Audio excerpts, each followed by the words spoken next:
घोषणा द्या घोषणा.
आज महाराष्ट्रामध्ये मराठ्यांना आरक्षण मिळण्याबाबत जे माननीय मनोजी रंगे पाटील साहेबांनी जे आंदोलन सुरू केलेलं आहे, त्या आंदोलनाच्या अनुषंगाने आज मी बार्शी टू दिल्ली सायकल प्रवास करण्याचा निर्णय घेऊन बार्शीतून निघत आहे व त्याच्यासाठी लागणारा जो काय मला मदत आहे ते सर्व माझ्या मराठा बांधवांच्या सोडून इतर ओबीसी कास्टमधले असो, हिंदू मुस्लिम असो, अगर कुठल्याही प्रकारचे मुलं असू देत, सगळ्या मित्रांनी मला मदत केलेली आहे. फक्त आरक्षण भेटावं ह्यासाठी मी चाललेलो नाही, तर आज जे काय राजकीय लोक मराठा आरक्षणाच्या विरोधात ओबीसीमधल्या काय माझ्या बांधवांना भडकावू भाषण देऊन जे समाजातलं जे कोब आहे तो नष्ट करायचा प्रयत्न करून ते स्वतःचा फायदा बघत आहेत व तसं न होता आज मी पूर्ण महाराष्ट्राला दाखवून देत इच्छित आहे की फक्त ह्या आंदोलनासाठी फक्त मराठा बांधवांचं समर्थन नाही, तर त्याच्यासाठी ओबीसीमधल्या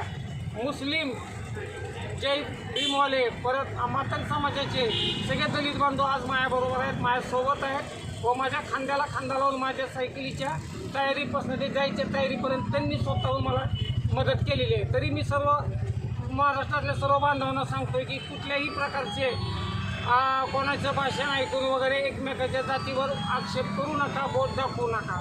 माझा फक्त सर्वात मोठा हाच हेतू आहे. हा तुमचा हा जो प्रवास आहे हा किती दिवसांचा प्रवास असणार आहे? सर्वसाधारण 30 ते 25 दिवसाचा असेल. तिथं दिल्लीमध्ये गेल्यानंतर नेमकी कुणाची भेट घेणार आहात? दिल्लीमध्ये जाऊन मी माननीय भारताचे राष्ट्रपती व माननीय मुख्यमंत्री पंतप्रधान यांची भेट घेणार आहे व त्यांना मराठा आरक्षण संदर्भात निवेदन देणार आहे. आणि मला पण आशा आहे की मोदी सरकारकडे नाही हे आमचं आरक्षण मिळण्याचं काम होऊ शकतं.